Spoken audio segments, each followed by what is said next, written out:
I guess everybody's surprised to see Sean and I on the same page, considering the last time we were in this hearing room. And Sean, I'd like to welcome you back to committee and call you my friend. We talk all the time. We don't agree on every issue, but I think underneath the leadership of President Trump and our common love for those that work in the labor industry, we found quite a friendship, and so welcome back. Yeah. A couple things that I want to say. First of all, you know, we've heard our Democrats come in and with their talking points about the shutdown. I just want to remind that every one of those Democrats that spoke today about the shutdown, every one of them voted for this exact same CR with the exact same language, with the exact same numbers a year ago to keep the government open. Every one of those Democrats that spoke about it today also voted for it in December. Most of them voted for it in January, and 10 of them voted for it in March. So for them to sit there and say that it's blamed on anybody else but themselves is a lie, because the fact is they elected Chuck Schumer to be their leader, and he's the one that is running scared of his election of AOC not until 2028. He's the one that got chastised in March by her, and all of a sudden his attitude about shutting down the government's changed. So if he would just simply release his members, all those federal employees that they're concerned about could easily go back to work, because they know as good as anybody else, when they chose to shut down the government, they gave the power to the President of the United States during a shutdown, the authority to deem employees essential and non-essential. It's his discretion. So if they really are concerned about the employees, open the government back up. In fact, we're going to be voting again today on a CR, isn't that right, Chairman? That they could open the government up today, and we could just simply go right on with business.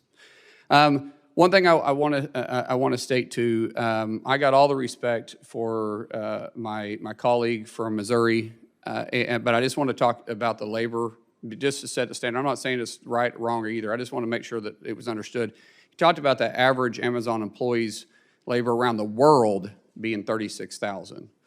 Just for statistic purposes that people understand, that's for the world. There's different labor rates, obviously, in different countries, especially third world countries, than there is inside the United States.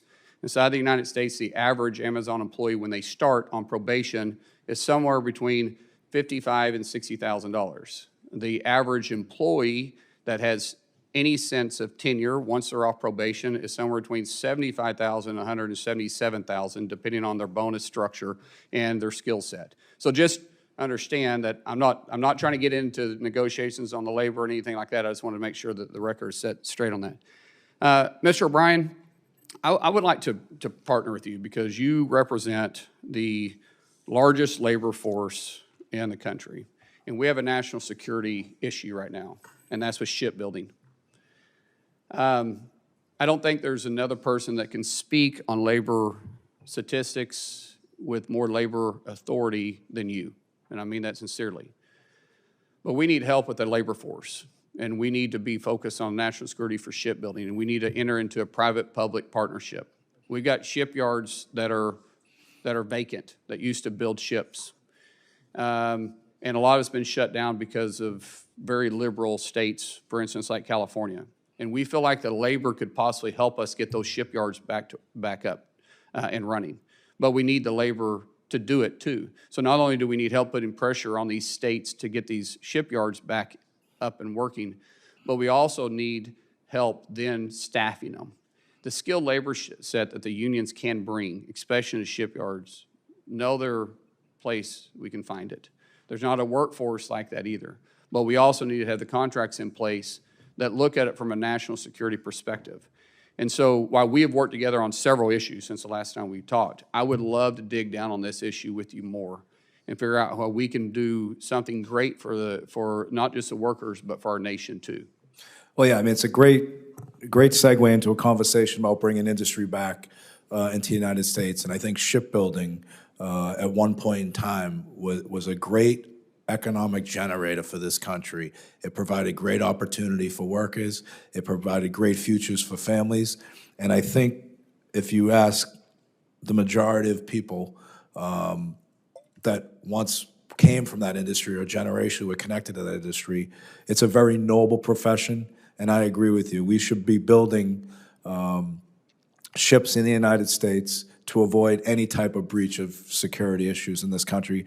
I sit on the Port Authority Board, longest sitting member. I have helped negotiate expansion of ports and businesses on those ports, so I would welcome a conversation how we bring industry, but also train this next generation of workers to successfully build the best ships in the world. Well, then let's work together. And since the last time I asked you to stand up, I'm going to ask you to stand up this time, shake hands, and we'll just agree to work Yeah, I together. just wanted, for the record, I'm not a hugger, but I'll shake your hand. Fair enough. Thank you. Thank you. Senator Banks is on his way.